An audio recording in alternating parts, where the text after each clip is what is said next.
ব্ৰহ্ম মই ভাৰতীয় জনতা পাৰ্টিৰ যুৱ মৰ্চাৰ ভাইচ প্ৰেছিডেণ্ট হয়। আজি এই দুলিগাঁও অঞ্চলত আগত কেতিয়াও যে এনেকা ঘটনা হৈছিল এইটো হোৱা নাছিলে। হঠাৎ যোৱাকালি আমি বিজেপি ষ্টেয়াৰিং কমিটিৰ পৰা এইটো অফিচখন আমাৰ অপেনিং কৰি গৈছে।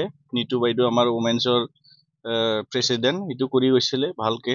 তাৰপিছত আমি বহুত ফূৰ্তি আছিলে এইদিনাৰ পৰা যে আমাৰ অফিচ এটা হৈছে।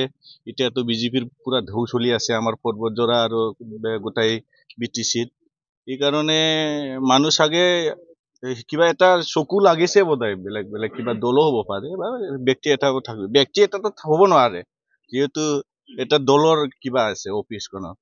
এইটোৰ কাৰণে কোনোবা জ্বলাই দিছে আৰু গোটাই চাওক, আপোনালোকে চাইছে, বিজুলটো লৈছে ভালকে, আমি জানো। এইটো আমি প্ৰশাসনক জনাইছে, প্ৰশাসন আহিছে চাইছে।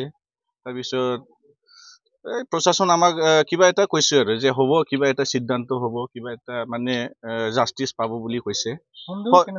সন্দেহ আমাৰ এনে সন্দেহ নাই, কিন্তু হ'বই, মানুহ কৰিছে। এতিয়াতো সন্দেহ বুলিতো ক'লেতো কিবা এটা প্ৰব্লেম হ'ব। আপোনালোকৰ ওপৰৰ পৰা কিবা নিৰ্দেশ আছে নেকি? নিৰ্দেশটো নাই, নিৰ্দেশ মানে নাই, কিন্তু এইটো আমি গৰিহণা দিওঁ যে ইলেকশ্যন এটা মানুহৰ ডেমক্ৰেচিৰ এটা মেলা।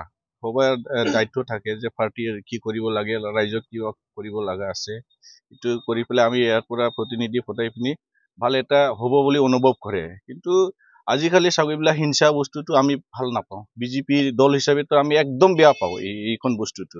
আমাৰ মানে শান্তি, উন্নতি, প্ৰগতি এইটো আমি ভালকে চাই যে আমাক লাগে। এতিয়া আমাৰ এই ঠাইডত মানে বহুত মানে বেকৱাৰ্ড জেগা, ডেভেলপমেণ্ট বস্তু মানে হোৱা নাই আমাৰ এই মোটামুটি 22-23 বছৰত। এইটোৰ কাৰণে আমি এইবাৰ বিজেপিক এই গোটাই আমাৰ এৰিয়াত মানুহ ভাবিছিলে যে বিজেপিক এইবাৰ ভোট দি পেলাই জয়যুক্ত কৰি পেলাই আমাৰ যিটো পাব লগা আছে চৰকাৰৰ পৰা উন্নতি, এইটো আমি কৰি ল'ম বুলি ভাবিছিলোঁ।